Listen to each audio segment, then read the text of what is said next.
आणि आता थेट जाऊया सोलापुरामध्ये। सोलापुरातून मोठी बातमी समोर येते ती म्हणजेच काँग्रेस आणि ठाकरे गटातला वाद जो आहे तो पेटलेला दिसतोय। ठाकरेंच्या शरद कोळींविरोधात काँग्रेसचं सध्या आंदोलन सुरू असल्याचं दिसतंय। प्रणिती शिंदेंच्या विरोधात केलेल्या आंदोलनानेच हा वाद पेटल्याची माहिती मिळतेय। आणि प्रणिती शिंदेंविरोधात केलेलं जोडे मारो आंदोलन आणि त्यावरनं पेटलेला वाद आता शिगेला पोहोचताना पाहायला मिळतोय। प्रणिती शिंदेंविरोधात जे आंदोलन करण्यात आलं होतं त्यानंतर आता सोलापुरात काँग्रेस विरुद्ध ठाकरे गट असा वाद रंगतोय।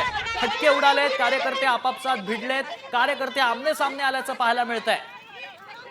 आपण सोशल मीडियावरती ते व्हिडिओ संपूर्ण पाहिले होते की प्रणिती शिंदे यांच्या फोटोवरती फुले मारत जोडे मारण्यात आले होते।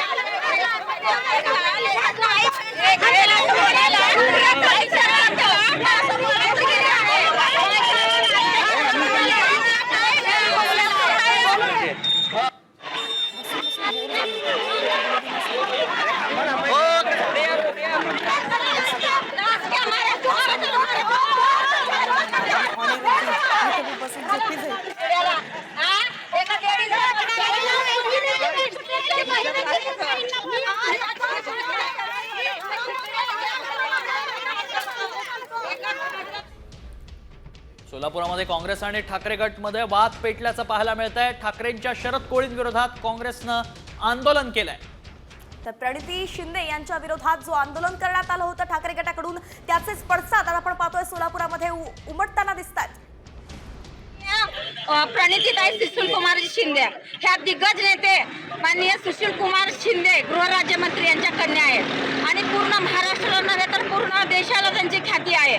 ती एक सुसंस्कृत आणि सभ्य माणूस, देशाचे केंद्रीय मंत्री त्यांची कन्या। तुला दादामती कुत्र्या, तुला लाज वाटत आहे का? एका लेडीजला अशी असभ्य वर्तणूक, तुझ्यात हिम्मत आहे, तुझ्यात दम आहे, तू मर्द आहेस तर एका लेडीजला तू आव्हान करतो?